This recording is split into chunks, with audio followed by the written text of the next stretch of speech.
Oh, okay. Good thing you asked. I did not know that. That's okay. Apparently there's lots of people. And there's Jim. Why am I blanking out? Oh my God. Right there. Where's that? You know, it's just Breathe.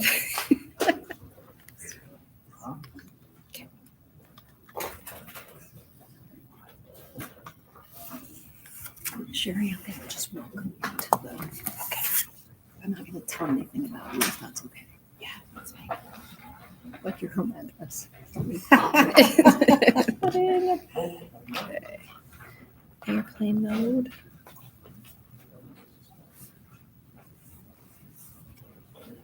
I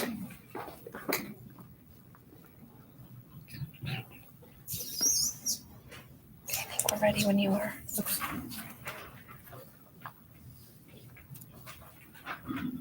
Pat, we're good?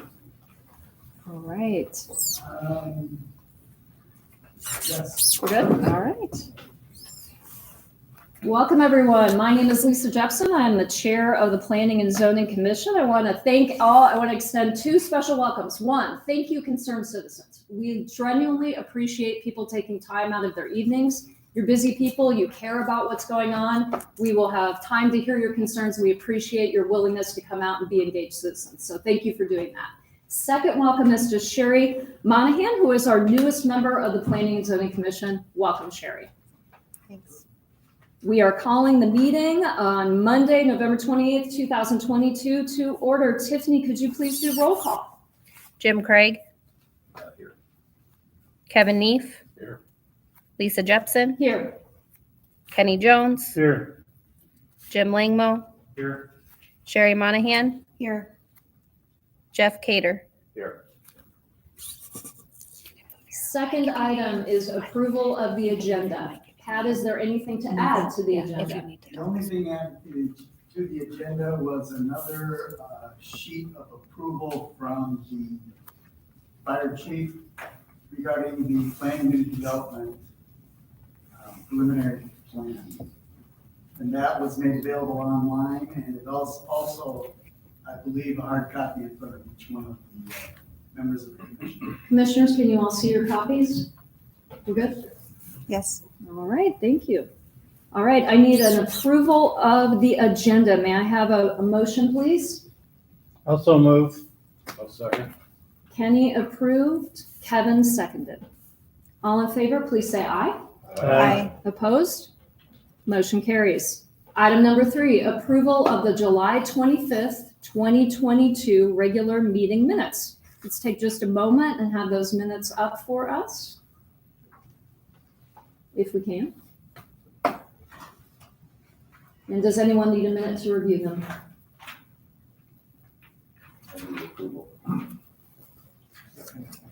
All right, I'm going to ask for the official motion to approve. Jim Craig, second. Second. Jim Lingman. All in favor, please say aye. Aye. Opposed? Motion carries. Item number 4, approval of the Planning and Zoning meeting schedule for 2023.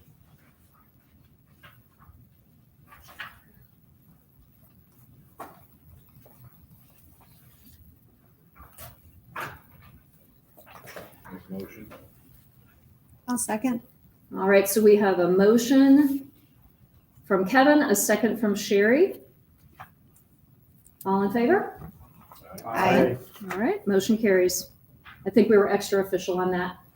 Dotting our i's and crossing our t's. That's all right, we want to make sure all of the commission is aware of those dates. We are aware. Wonderful. Thank you. All right. Item number 5, Community Development Director's Report. Pat, could you share with us updates on prior projects? Well, in regards to the last projects from the last actions that the commission took, they did action regarding a conditional use for a property on Miller Road, 295 Miller Road, for Furrish Contracting. They are in the process of building a facility, very nice facility, I might add. And also, one that you took action on quite a while ago for multifamily units on Boyson Road, 100 Boyson Road, called Anthony Properties. They titled the project Crossing at Boyson. And they have submitted the plans for 7 buildings. And total valuation is over 30 million. So it's a big project. Commissioners, do you have any questions for Pat? For comparison, can you refresh our memory as to how many units that was? That is, it'll end up being almost 200 units. Each building has 28 units. They're 3-story facilities, and they have their own dog park and swimming pool. It is a gated community. Yes, yeah. And you covered my butt there, thank you. That is located at the intersection of Poison and Robbins. Poison Road and Robbins Road. Just behind, you know where the new Scooters coffee shop is? The big property behind that, on the same corner.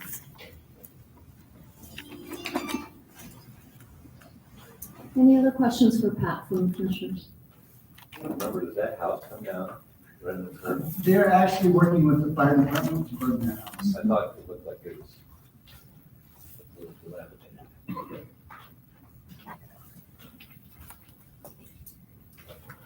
Other questions?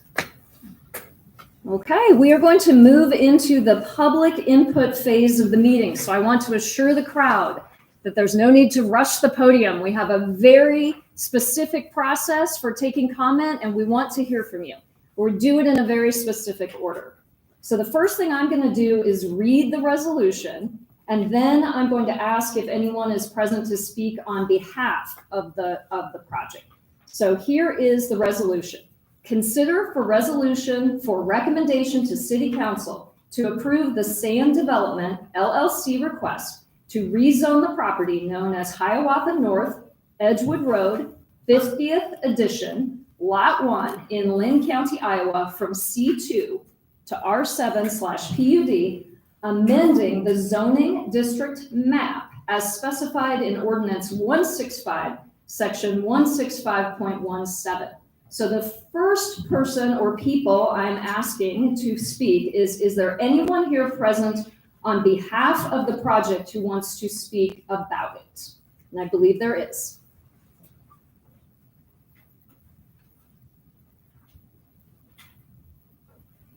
And as you come to the podium, if you could introduce yourself, please. Thank you.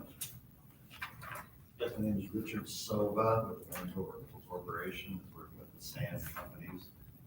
We have this project, and happy here to answer any questions you might have. But just in general, it's a 40-unit project. It's an affordable housing project under Section 42. Is our mic on? It is. I'm sorry. There you go. Closer. There you Better. go. Okay, Yep. I'm sorry. Can we ask you to start over, please? Okay, my name is Richard Sova. I'm with Landover Corporation. I represent the sand companies. Jeff, a lady here who can also talk if need be. It's a 40-unit affordable housing project under Section 42 of the federal law. We think it's a terrific project, something the community needs for their housing studies. And we are under contract for the property, and we intend to start construction in the spring. Okay, did everyone hear that? Okay, so it is enough, can you say, if you say it, then I'll repeat it. An affordable housing project. Affordable housing project, and when were you said you were hoping to break ground in the spring? Yes. Okay.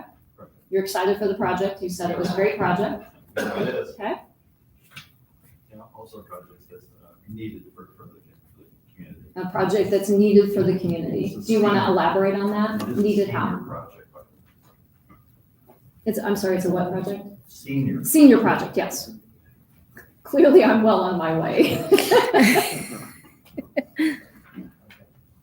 No, and we're very excited about it, and we zoning that we should have.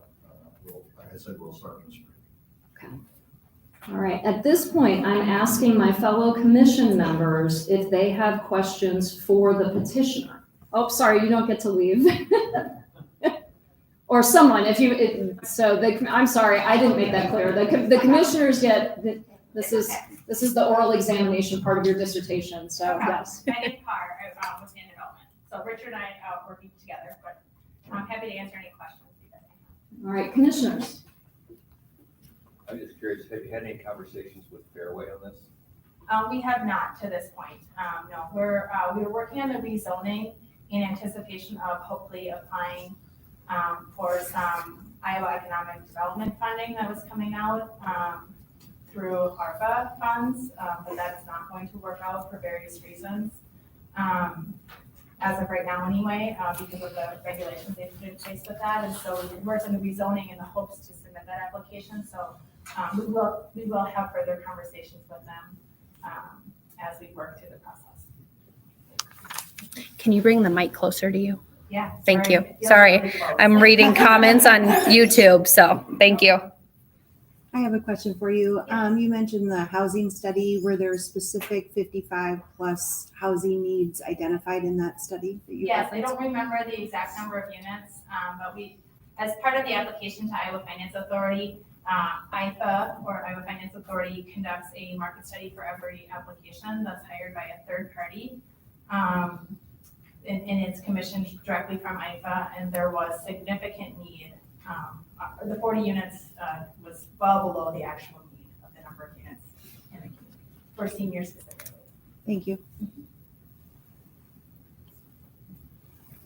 Will there be all ages in this unit, or is it 55 and over? This building will be restricted to 55 and older. Now, that could mean that, an individual that's 55 and older could have potentially children living with them. It doesn't restrict it, but the primary household member must be 55 or older. And I also have their income limits if you're interested in that, because it is an affordable community. So there will be units that will be restricted. Most of the units will be restricted at income levels. So you have to meet, you have to make at or below the income level amount, and then your rent is at a rate that's affordable at that income level. What are those levels? Yeah, so they'll be, they're all 2-bedroom units. So 8 of the units will be at 40% area median income, rent and income levels, which equates to approximately, if you're a 1-person household, someone making under 25,000. If you're a 2-person household, it's 28,000. 3 is 32,000, and 4-person household, which would be our maximum allowed in each of these units, because it's a 2-bedroom, would be 35,000. Then we have several units, or 14 units that will be at incomes of 60%, but rents of 40%. So you can make a higher amount of income, but your rent is reduced proportionately, or more significantly. And so the 60% levels are 1-person household is 37,000, up to a 4-person household of 53,000. And then we also have 14 additional units that are at 60% rent and income levels.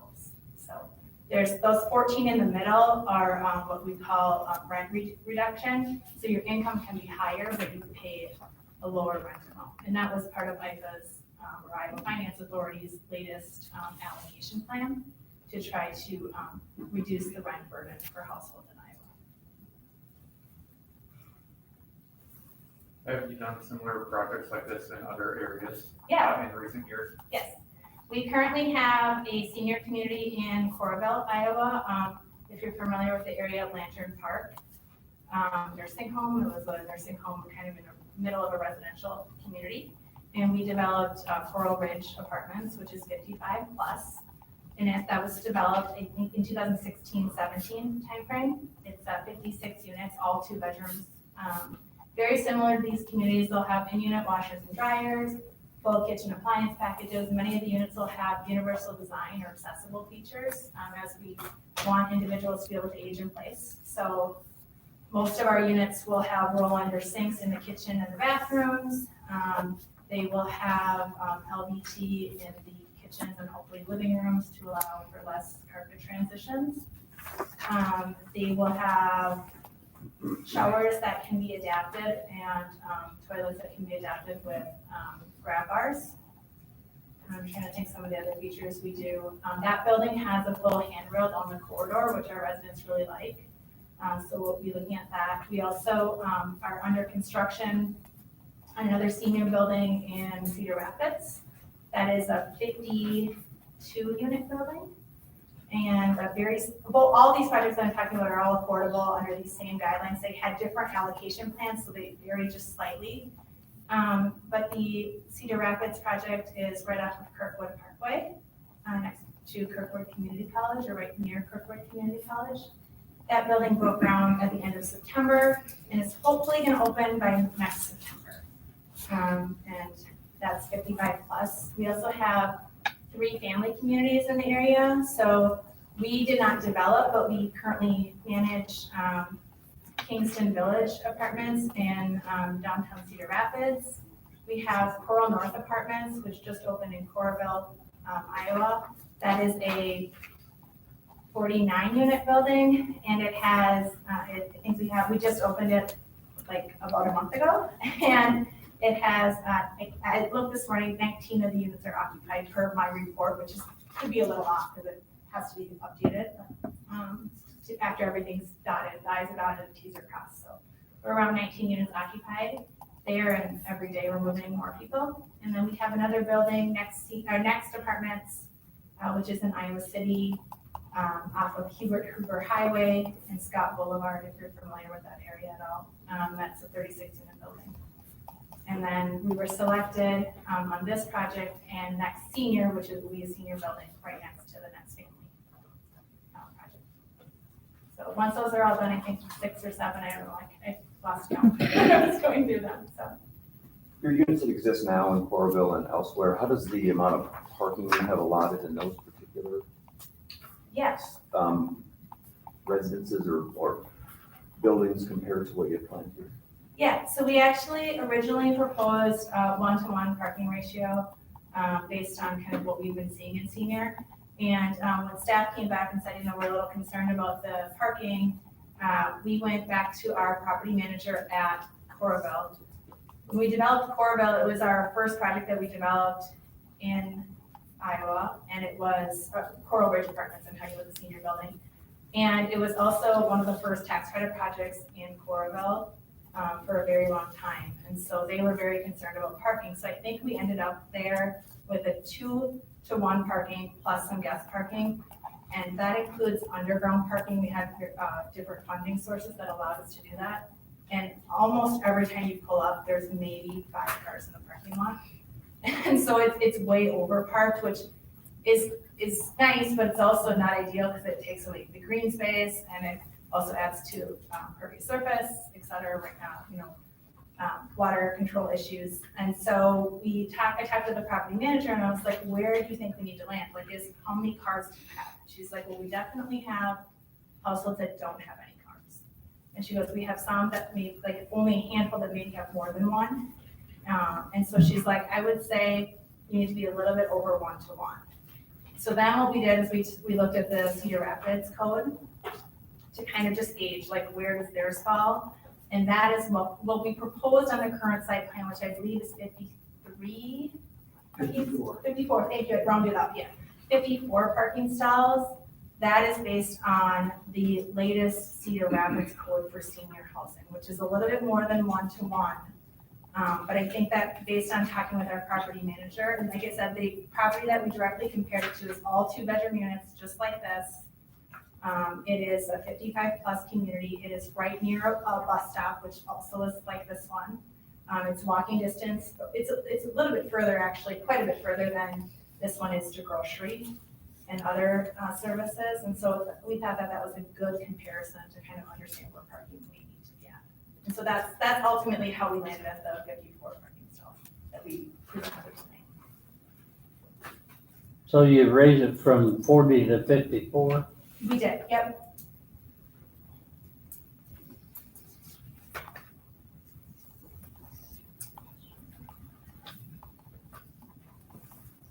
Other questions from the commissioners? All right, at this time we ask for staff to make their comments. Pat, you're speaking for staff, right? I am speaking for staff. We received this application and all of the necessary package that goes along with it. Staff had decided to put it together as a planned unit development, so there are actually two resolutions for you tonight. The first, of course, is the rezoning portion, which will change it from a C2 to an R7 PUD. Under the C2 rules, could put a commercial building in here, probably a bigger size, less green space.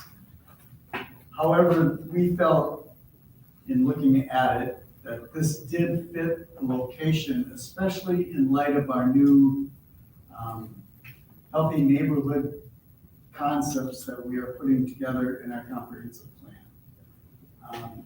It's a little bit different way to look at zoning, but we have been using it since the Edgewood Village development. We've been using it for a little over a year. We're finally getting it into our comprehensive plan. That should take place later on, hopefully next month. We'll get the first reading in front of planning and zoning. But we just looked at this proposal. We did our review from engineering to fire chief and our water department. All of them came back with positive responses in terms of where the access to the utilities are, access to the road. Without exception, they all stated that it would fit in very nicely in this particular spot. And that's about it. I mean, they did answer our questions regarding parking, green space, and trees. We had asked them to make modifications for those areas. And they did in fact make changes and revisions which accommodated most of the requests that we made, at least to an extent we believe possible. As an example, for parking, our code would have been 2 per dwelling. They could have gone to the zoning board, they could have gone to the Board of Adjustment with a variance up to 25%, which would have put them at 60 spaces.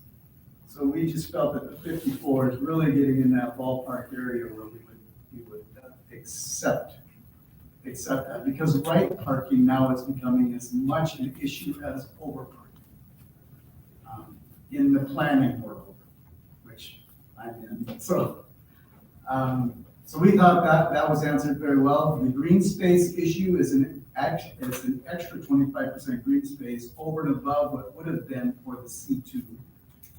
They did not quite make the 25%. I think they're about 1,000 square feet short. However, because it is more than the original C2, and if you take the entire site as it's encompassed, it's actually more green space than we would have had. So we believe we've met the intent of our comprehensive plan with that. And then finally, there was the parking, the green space, and a setback issue. In the C2 process, this lot could have been built at 15 feet from the property line. However, they have managed to get it back 20 feet, which is further from the property line than the existing building to the south.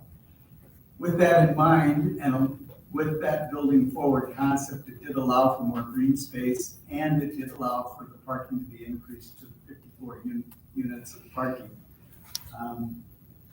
We think that with the wide street, this will be a nice front with adequate green space in front of the building. So those are slight modifications to what would be for a standard R7, but they do fit in this C2 development very well. So Pat, by way of just a little bit of history, you've mentioned the comprehensive plan, and we on planning and zoning are continually asked to evaluate whether or not the requests are in keeping with the comprehensive plan.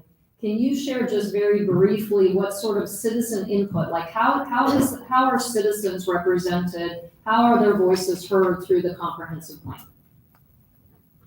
I've been here since 2014, and we rewrote the comprehensive plan in 2016 and labeled it 2036. We go over that plan every year. We go to the plan and look and see what we've done for the goals and steps that go for a comprehensive plan. And about every 5 years, a city should look at its comprehensive plan to make sure it's keeping up with new planning processes and ideas and where the city is going. So last year, we decided to go ahead and look at our plan, since it was 2016 and more than 5 years. And one of the main focuses was not necessarily just healthy neighborhoods, but it was inclusivity, diversity, and equity, all those issues, along with sustainability. So we thought we had enough issues to take a look at our comprehensive plan and make sure it's still accurate. We have done that. We started that process. We have a committee of 20 people. We have met 2 times and come up with some very basic changes to the comprehensive plan, which we will be sharing with planning and zoning and the council in the coming months. We had unanimous agreement that we move forward with these concepts with a few restrictions when it comes to urban agriculture and sustainability. Some of the solar panel and wind energy components might not fit real well in Hiawatha, so we put some limitations on that as well. But generally speaking, most of the changes were well received and comply with our new mission statement and vision statement that were also part of the comprehensive plan. And on that 20-person committee are private citizens, That is correct. representatives from this body, from planning and zoning. I believe, at the meeting that I attended, there are developers present, so representing the interests of, developers have specific concerns and advice to give and a different perspective to lend. And then Property owners. Property owners. Property that is ready to be developed. and with an attempt, if I understand correctly, to try to get some broad representation regarding where people live, as much as you can. Okay, so this is not the city creating this in a vacuum. This is getting input from the community at that point and then moving forward at the various public meetings. That's correct. Okay. All right. Very good. All right, next, I am asking if there are any written or oral comments received by the clerk. Tiffany, my understanding is that Tiffany, our clerk, is going to read one letter and then a citizen is going to read one letter. Yes. I have one question. Pat, can you put up the correct? This is the previous version of the site plan. I just don't know which version. Sorry, I just don't want the public to see the wrong. Thank you. Yes. Thank you. Sorry. No, I Happy to appreciate answer that. any questions I appreciate that. Yeah, after the comments are made or during. Just let me know. We will wave you up. Thank you. I think this is the correct one with the 54. Yes, yeah, that is correct. Thank you. Good catch. Good catch. All right. So Tiffany is going to read one letter. Is that correct? Or Pat? Actually, Lisa, I'm going to. You're going to read the letter. Okay. And then we'll ask the citizen to come up and read her letter. We did receive 2 letters, so we want the record to show we did receive 2 letters, but Marcia is going to take care of putting hers into the record. We will put this one into the record dated November 28, 2022. It is, however, anonymous. Regarding proposed unit development of land by Fairway, Lot 1 of Hiawatha North 50th, addition to the city of Hiawatha, proposed rezoning. Hiawatha sends a lot of newsletters, but none made mention of a low-income senior housing development. While I understand the need for low-income housing, I don't understand why our city leaders believe this is a good location and that it needs to be pushed through quickly. There is quite a bit of land off Tower Terrace Road that could be developed for this project. This project is inadequate space and does not enhance our neighborhood. The proximity to the road, height of the building, lack of green space adversely affects space, skyline, and neighborhood community. The PUD could potentially lower property values for the existing neighborhood with these bullet items. It appears maybe this has been in the works for some time. The narrative and map reference Miller Road. It has been Edgewood for at least 5 years. Right out of the gate, the petitioner admits it is a tight site and there are many issues that will adversely affect the neighborhood. Requires rezoning to build. Requires reducing and required setback just to squeeze it in, thus losing green space. Requires exception to the parking space requirement to squeeze it in. Proposed reduction of parking spaces. This isn't a nursing home. The resident profile is over 55 seat living. They will have vehicles, maybe 2. There will additional occupants park. Where will guests park? Seems like a nightmare for the apartment residents, Fairway and nearby neighborhood. Regardless, they should be required to have traction closures. Three-story building is a tight spot. There isn't a single three-story building between Progress and Blairsbury Road. It will look like a monstrosity similar to the mansion Cedar Rapids approved on a residential flood. It will certainly change the character and aesthetics of the neighborhood. The petitioner indicates no trees will be planted as required. The applicant believes that the utilities to the site will adequately serve the three-story building, who incurs the cost if it doesn't adequately serve the new building and surrounding neighborhoods. On-site management office sounds great, but will someone be there to monitor who is actually living there or staying with a resident? Or will someone from management just occasionally visit? Developer is out of state from Minnesota. They are not invested in our community. The developer receives tax credits. They are in it for the money, not for the community. This is the developer's history for this property type. What is the developer's history for maintenance and general upkeep for their properties? Will you be replanting the trees on the west side of Edgewood Road, berm that the city removed from after the derecho? Is that on the other side of the street? Yes, it is. Okay. City had stated they would replace the berm trees, but it hasn't happened today. The current homeowners are concerned about traffic flow. The developer cannot anticipate the traffic flow will be minimized. The current homeowners are concerned with the decrease in home value and a less desirable location for a new home buyer. That's it. Okay, thank you, Pat. So just to let the audience know what order we're going to do things in, it seems inefficient to have a back and forth after every comment. So that information has been entered. We're going to ask Ms. Decker to come up and enter her information into the record. Then I will ask members of the audience.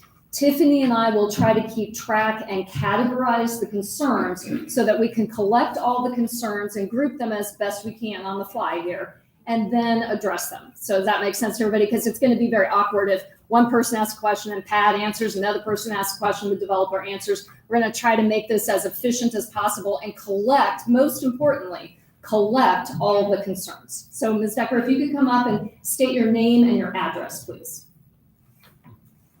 My name is Marcia Decker, and I live at 975 Gray Wolf Court in Hiawatha. And I like that letter. Okay. That hit a lot of the points that I'm also going to mention here. So this was addressed to the commission and the council.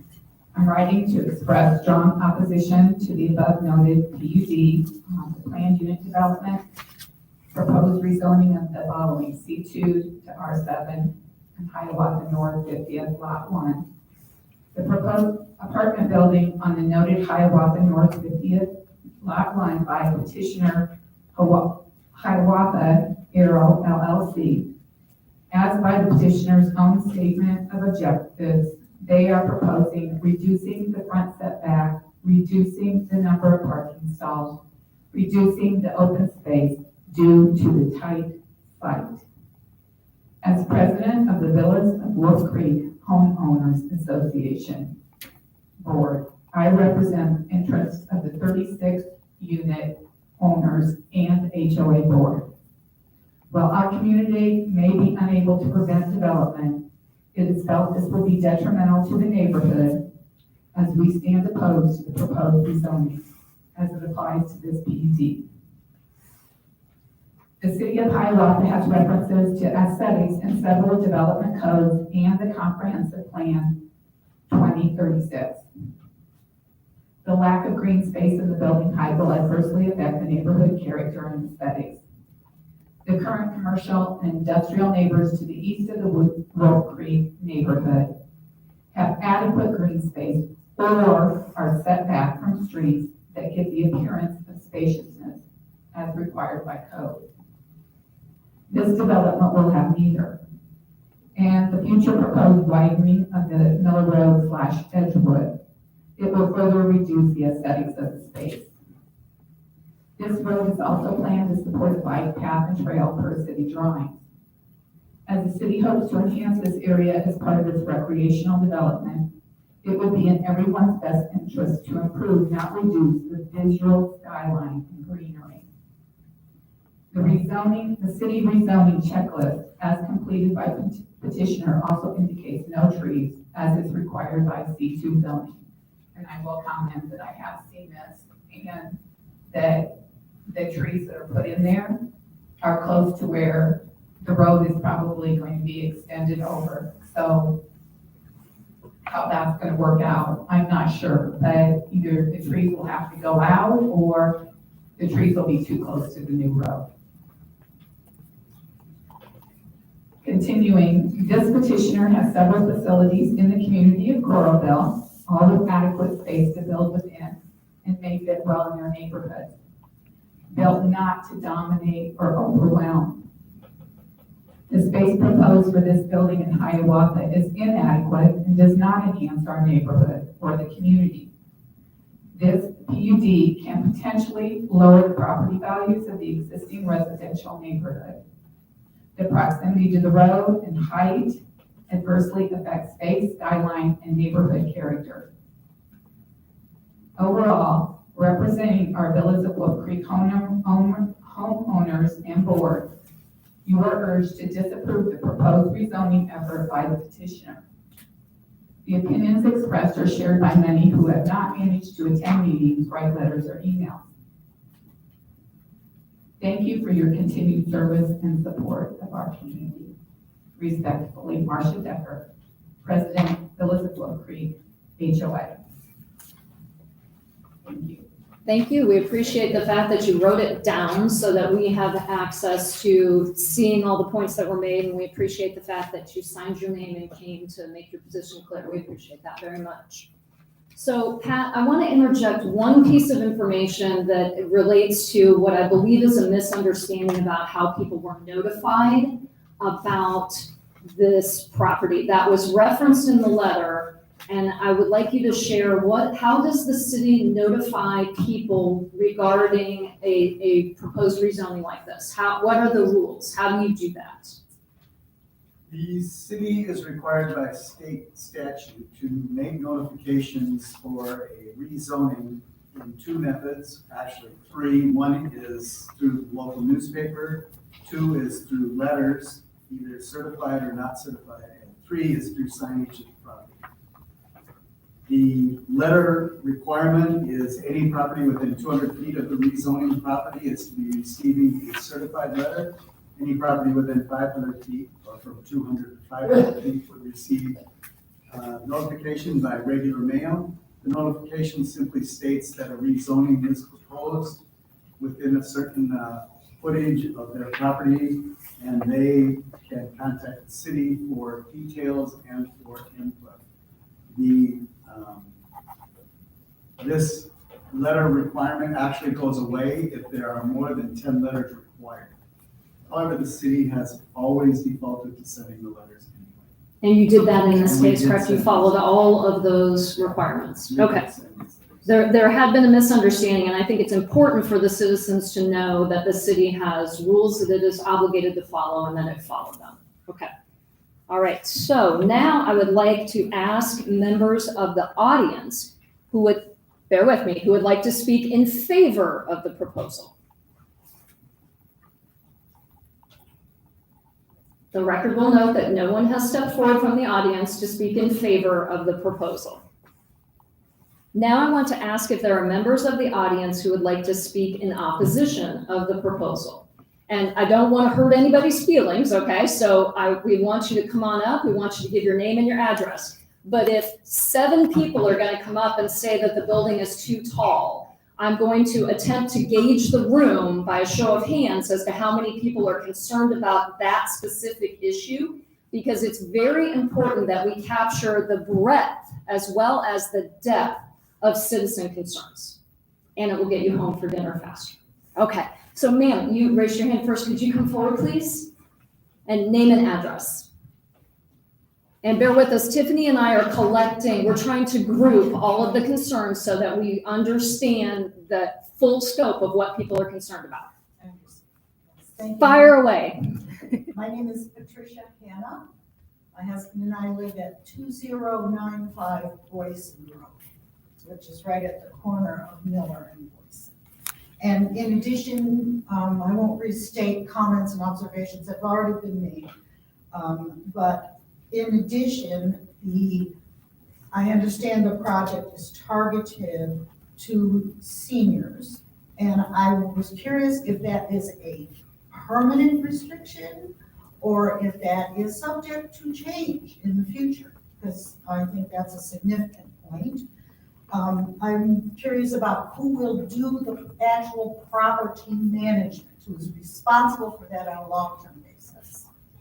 And also, the coroner is already very busy, and I do not agree with the proposal, the written proposal that they said, well, they don't think any that's going to contribute significantly to traffic at that corner. I disagree strongly with that. I believe the corner already needs a traffic signal, and this is only going to increase the traffic load at that location.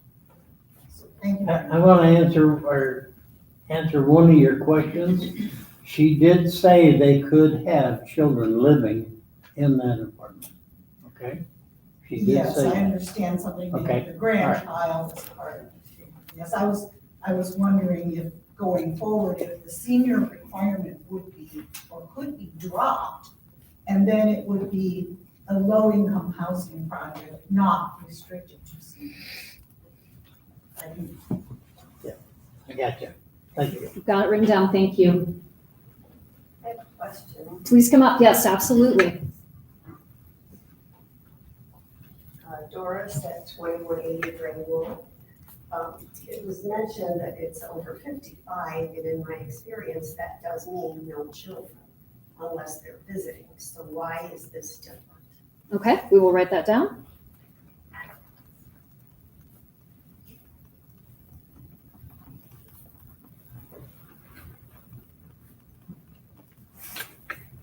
Yes, please come up, sir.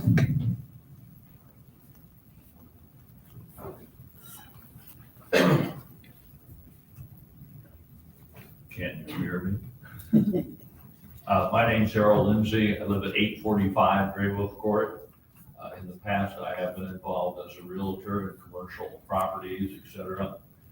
As far as the PUD has been issued in this case, I have been involved in the commercial side of it, talking where industrial zoning goes into commercial and stuff like that, not necessarily in the R7.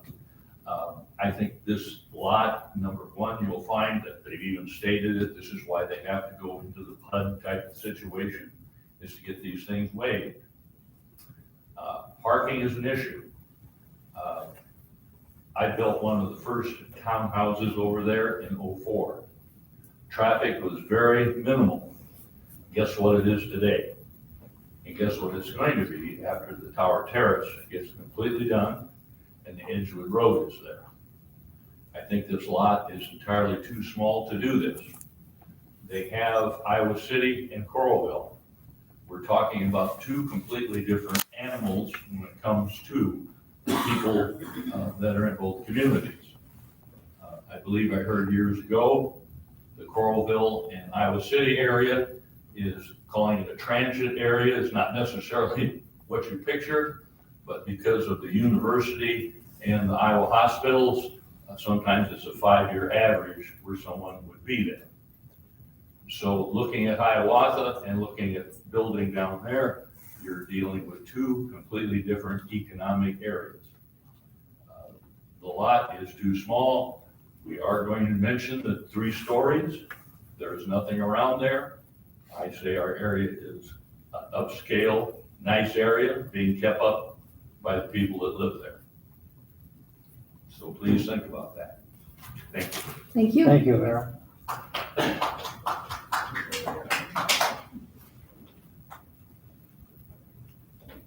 Would anyone else like to speak?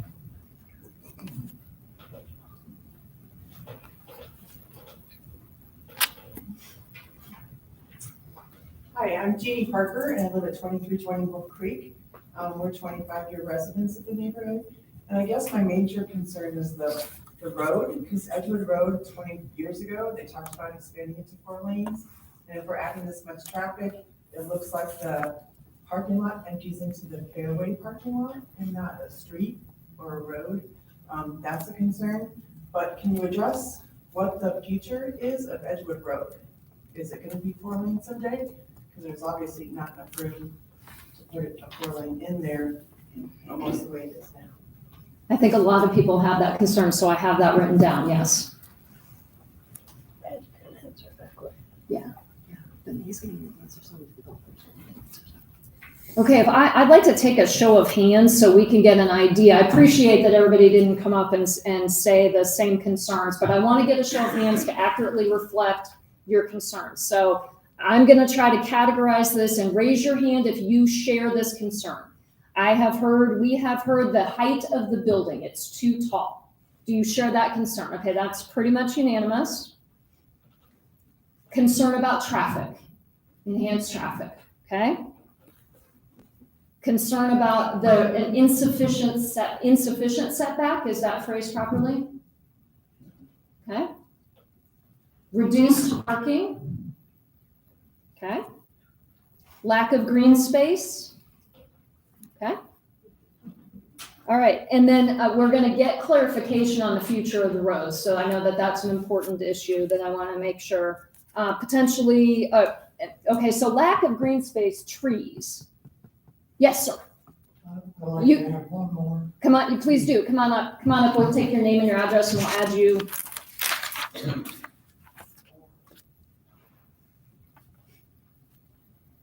My name is Norman Barnes, and I live in Wolf Creek Trail, just across the street. Would you show the front of the building? I hate to think of coming out of my house in the morning and looking over here at the ugliest building I've ever seen in my life. It's ugly. I agree with all these suggestions. It's too crowded in a small space. I don't think it helps people of that age to live in a place that is so cramped and not very much green area around it. But it's ugly. Duly noted. Thank you. Okay. And then, lowering property values, that's a concern I heard, okay. Too close to the road.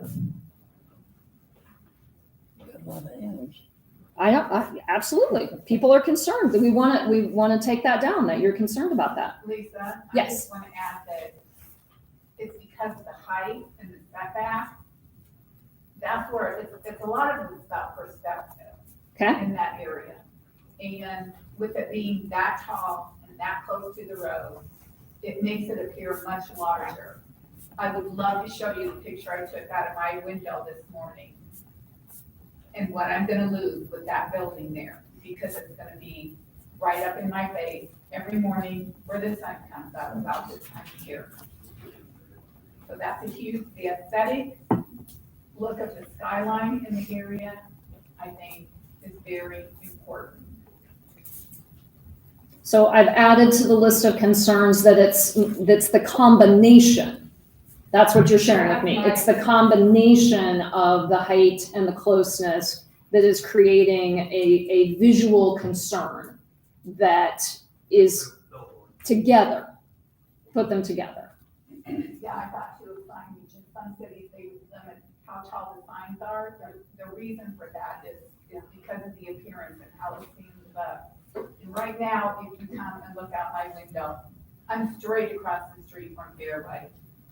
And I look out over Fairway and I don't see anything sticking up. It's all at that same level, but if I'm gonna turn and go look this way, that is gonna be there. Yes, come on up. And if I have missed anything, if someone said something and I've missed it, please come back up so that Tiffany and I get an accurate list. Name and address, please. Liberty Lot, 2545 Wolf Creek Trail, lived there since 1999. I just want to add to the visual look of our community on Boyson, the businesses that have built there, such as Lucky Penny. You know, their signage is also very accommodating and pleasing with the visual landscape that we have. Even Fairway kept a lower sign when they built that business. So I think that's also an important thing to note with the skyline and such that will be impacted. Thank you. Yep. So consistency, Wally, come on up.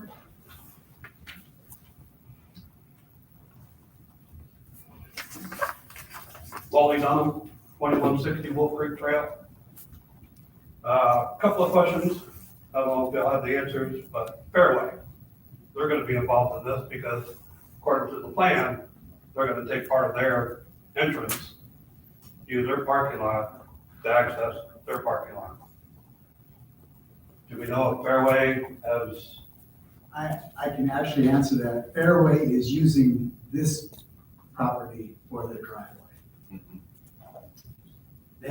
They already have an access agreement, and that driveway is already built on this property. okay.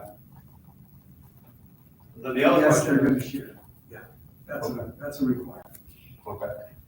The other question is, until we know what Edgewood Road by there, what the expansion is going to be. Excuse me. Because we have our berm in the entrance to Wolf Creek. Now you have a building that's gonna be right next to the street. You expand, where's that gonna expand to? To the west side of the road? We'll have our city engineer address the road issue. Okay. With anything Is else. there anything else people want us to report, and then should we get the road question, because that's a big concern. Well, the other thing Anything else is, for me to add? do we have any data on traffic flow through there? And when's the last time We'll talk about Yep, we'll add that, absolutely. okay. Mhm. Because that's the main thing, because then we have a lot of people turning into Wolf Creek, doing U-turns around the island, and next to be back out. So I mean, that's my concern. And then plus, people trying to walk now with the new sidewalk on the west side, crossing over to Fairway, or get access to the park. And the speeding there is, they're not doing the speed limit. Majority of us are, but you get the ones that are not part of our development that decide they want to go through there. So, Yes. I close it. And then, Well, I guess back to my over 55, are you going to have answered why children are allowed? Usually they aren't. And who's going to limit the number of people in each unit? Is that going to be addressed? so we will ask that. So I'm gonna ask Pat to address the issues that he can address, and ask his city engineer and folks to answer those questions, and then we'll get the developer to come up and answer. Because you're adding a lot of people if you're adding children. Right, so we have that question, absolutely. And then, did you have a new question?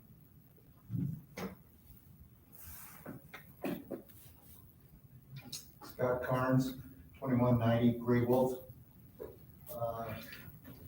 I also was in commercial real estate for 16 years and quite familiar with PUDs and what happens and what revolves around it. But one of the things that is of concern is somewhat mentioned before, is what they call the vista. And when anything goes up in any community whatsoever, the vista is very, very important. And when people have concerns about what it looks like, what it feels like, what is happening, it makes a big difference to them. Especially somebody that's new, wants to be in the neighborhood, or wants to be moving in there. Second part of it is that whole area, the whole area to the east of Edgewood Miller Road is commercial. It has been commercial.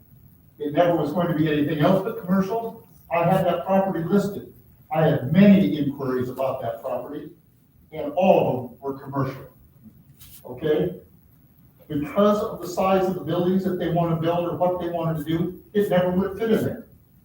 And so for something like this, all of a sudden feel like it can be fit in, I don't think anybody would have a problem with another part of Boyson Square or whatever in there. They have small shops or something, or a pharmacy, whatever. That's not a problem. But when you're putting something that doesn't even fit in that particular space, it's going to make the whole area not as receptacle as it should be. Thank you. Thanks, Any new concerns? Have we accurately captured your concerns and the whole room has those concerns? So we recognize how many people that represents. Okay, Pat, may I turn to you and ask you to respond to the questions that you are able to, and then also Sure, I'll answer John. a few of the concerns having to do with the green space, the setback, the trees, and the building height. Currently, the property is C2. It could accommodate a 4-story building. It could accommodate a 4-story building 15 feet from the right-of-way on Miller Road. The building being proposed is actually less than that, and it's actually 5 feet further from the right-of-way than what could be for a C2. The trees are a balance, I believe, between the C2 and the R7. They've actually agreed to put in more trees, and they would end up being part of the street design is what we would envision, simply because they would either be placed, it would have to be placed on one side or the other of the sidewalk. That's already in place. So and then the green space, this building actually has about 10% more green space, 15% more green space than would be required for a commercial building. So we're getting more green space, we have a lower building, and we have more setback than we would have for a regular C2 that wouldn't come before anybody to be put in. It could just be built. So that's part of what our rationale was. We think the parking, I can't speak to the parking adequacy. I guess I'd have to go back to the developer and see what his experience is. And as far as the traffic and street concerns, John Fitch, our city engineer, is here to answer any of those questions. Go ahead, John. I'll answer what I can. So to start with, we have been trying for the last 2 years since I've been here, and I think it started well before then, of getting the study done on Edgewood Road with the city of Cedar Rapids. Cedar Rapids currently has no desire right now to spend money up in this area because their priorities all seem to be down south. So I don't know if Hiawatha eventually, with city council approval, if we go ahead and do our own study, but again, we can only go right up to Progress Drive where the limits actually stop. You gotta just keep remembering that there's a lot of tagging between Cedar Rapids and Hiawatha, even at Carpenter Drive. That is not Hiawatha, that is Cedar Rapids. So currently we do not have a recent traffic study completed for Edgewood Road. That is something that we can get done in a quickly or fair amount of money, like a 3-4 week period. But that is not something that has been currently requested, but it can be done if council would like us to do that. As far as the width, this is currently set up, yes. You can barely see down here. This roadway right-of-way is currently set up for 120 feet. It was originally set up to be a four-lane roadway in the future. It's highly unlikely a 4-lane road will ever be put in. And if you go down to Blair's Ferry and Edgewood Road, it has already been started as a 3-lane road. So center turn lane with a lane in both the north and south directions. And whenever we can get this study done, it's highly likely that it's going to come out to be a 3-lane section, which very easily fits into a 120-foot easement. And so right now you can see right at that 60 and 60, that is the current center line of the roadway, and it's likely that that would stay pretty close as far as a future center line of a 3-lane section through there. So we can easily accommodate a 10-foot trail on the east side of the roadway, as well as a green space between a backup curb and a trail. roughly, if you were to go down to Blair, starting Edgewood again, it's about a 20-foot green space between the back of the road and the trail. So trees would easily fit into that location. As far as there was one question, someone asked about why trees have not been replaced on the west side of the road where the new sidewalk was just put in. We can put in trees, it's kind of a risk because we don't know what the future roadway exactly is going to look like. But if there was enough demand, I suppose we could put in trees, but there's a good likelihood that they could potentially have to come right back out when this road gets developed.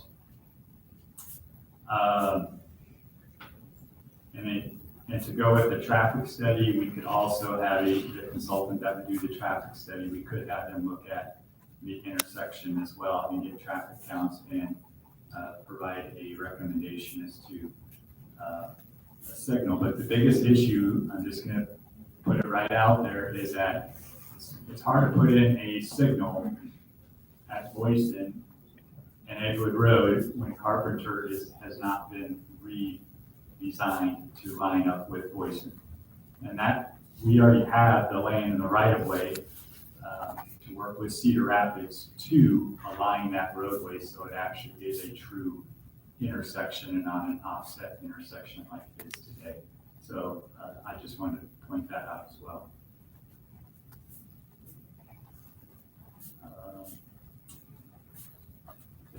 That answers the questions. Yeah, thank you, John. Pat, I want to follow up with something you said about the height of the building. Obviously, it's a concern to the citizens. I want to make sure I understand how the rezoning request in front of this body, so let me state this and you tell me if I'm correct or not, please. There's no request in front of this body to allow a 3-story building because the lot is already zoned for a 3-story or a 4-story building. So this body has no input into the height of the building because there's no request in front of this body to make a change. Is that correct?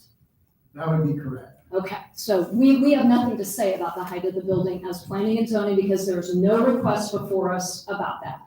Because this building does not exceed either the R7 or the C2. It is within the requirements or the specifications of the current zoning and the requested new zoning. It fits. Okay. So that I want to know what our responsibilities are and where they end. Now, I believe if I could have someone from the development company come up, please. I believe the questions before us that have not been answered yet are, is the senior designation permanent? Who will manage the property? Why are children allowed? And speaking to the parking from my audience, does that capture the remaining questions? Okay. Yes. You want them one at a time? I took notes. Okay, excellent. All right, so as far as the senior designation, this will be, the use restriction will be recorded on the property record. It will be for a minimum of 30 years. That is per Iowa Finance Authority's requirements. It'll be under their document that they utilize that'll outline 55 plus. The reason why there may be children in the building, I will tell you, if there are any, based on our experience, it will not be many. There may be one, or for you to build new 1 or 2 households that have obtained guardianship over grandkids is usually the situation.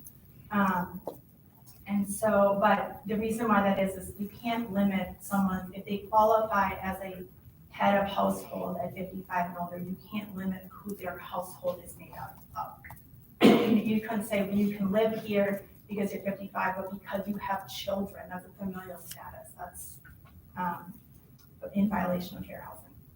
And so that is why that is that. Now, I think nursing homes or something like that fall under a different situation because those are full-time care facilities where you might otherwise identify individuals that are of a certain age restriction. Potentially, I'm not familiar with that the regulation, but I do know that like for our household, there is a chance, but it's not a normal situation that we've experienced. Our management company will be the manager. So, and our teams, we work all together. We manage all of our properties down here currently. We have a team of, I think there's 3 or 4 staff members in this area right now. We have a regional manager that oversees all of those properties, who's down here very often. In fact, she's down here right now, has been for the last several weeks. And then we plan, as we bring on more properties, we'll bring on more staff as well, local staff down here. And where are those people located? Do you have an office where they are and then they visit the properties? How does that work? Yep, yeah, they're on site for office, there's designated office hours that they're on site for every week. So this building, I would anticipate they will have someone on site at least 2 days a week for 4, potentially like 4 half days, depending on what's going on. If there's additional need, they'll be there more often. We also will have a maintenance technician that will be on site to address maintenance items that may arise during, for tenants' needs or otherwise. And then there's a 24-hour emergency line if something were to happen, where they can call, I don't know, I don't have hot water, or my shower, isn't working properly, or whatever that may be, right? My refrigerator went out, and whatever. So we have a 24-hour number. Like a water leak? Yeah, exactly. So they can call 24-hour number that we will, work to send somebody out if, depending on the emergency level. And then as far as other items, it wasn't necessarily specifically talked about, but the building will be secured. So it'll be a secured entrance. So you'll have to fob in and fob out. Every unit will have electronic hardware, assuming we get out of the COVID shortage of chips. That'll be ready when the building opens. Otherwise, it will be, as we move forward. And then there will be per IFAS requirements, and also our standard is that there will be cameras throughout the exterior and interior of the building for resident safety. And in case there is anything that were to happen on site, we have information on what's going on. I guess a little bit about us, and I probably should have started with this, but we've been developing low-income housing tax credit communities since 1995. We have only sold one of those properties during the time. And that was because that was kind of one that was outside of our normal area.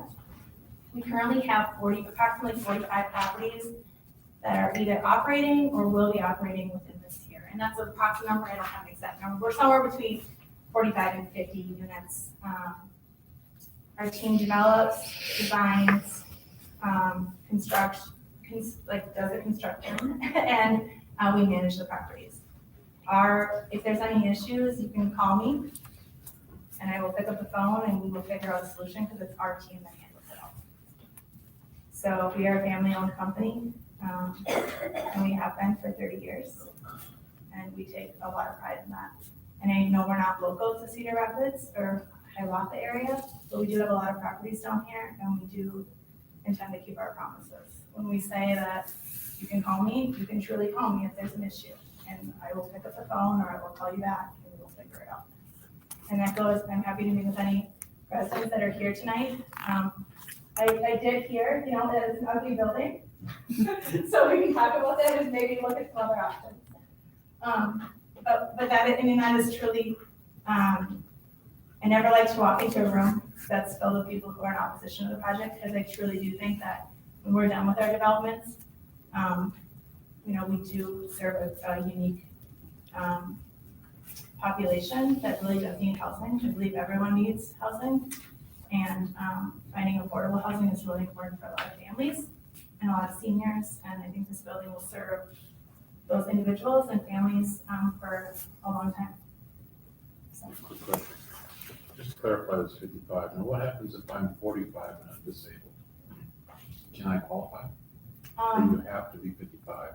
So I believe you have to be 55, but I would have to, if that's a specific question that you need to know the exact answer for, I'm happy to talk with our compliance team, because there may be exceptions that I'm not familiar with.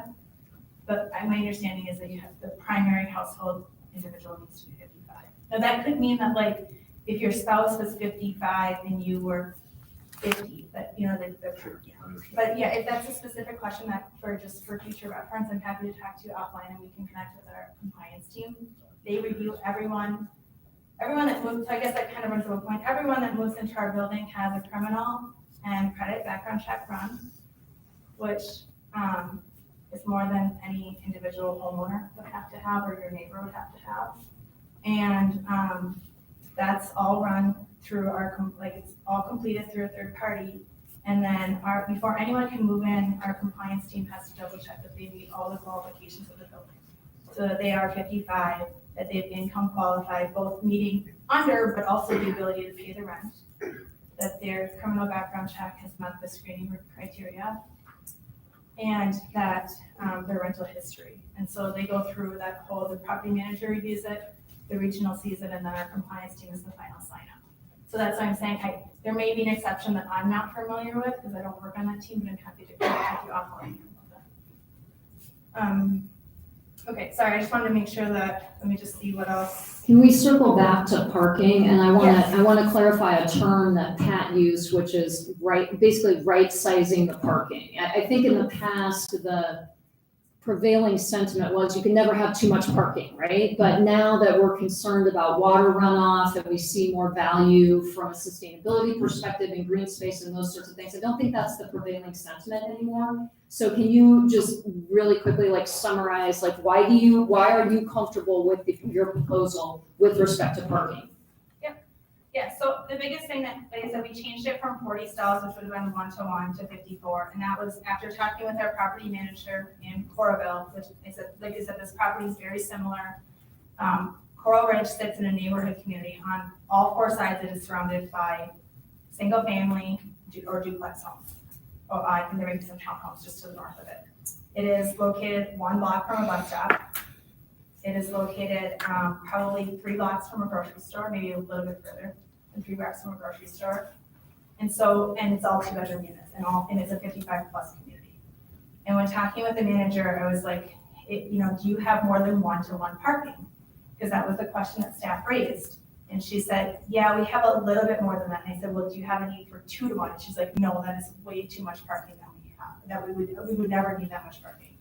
And so I used that to kind of rethink and challenge our design team, our civil engineer to say, we need more parking, so we need to figure out a way to make that work. And then he's like, well, how much? And I said, well, Cedar Rapids has recently reviewed their code within the last several years. Specifically, they've addressed parking and the reduction of parking for senior housing. And so I said, well, what is Cedar Rapids code at right now? If we were just as a comparison, just to kind of understand. I knew that it was recently revised. And so he's like, well, that would come out to, it's like 53 point something, so rounded up to 54. And I said, okay, let's meet that parking requirement because I think that was a good balance. So 14 above a 1-to-1, so you'd have a handful of households that might have a second vehicle. And in all likelihood, there won't be much staff on site. We don't have a staff of 5 or 7 people that are on site every day. And so looking at that, that's why we came to the 54. Okay, great, thank you. All right, audience, how did we do in capturing your concerns? Are there any additional concerns that we have not captured? Yes, please come up, name and address, please.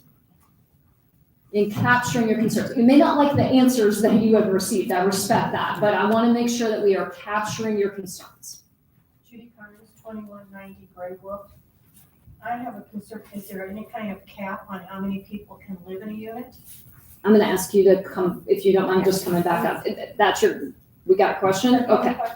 Well, that and, the bus stop is down on Boyson and Edgewood Road, and it's on the other side of the street. So you've got these people that are going to be walking down the street and trying to cross Boyson Road, which is very busy most of the time.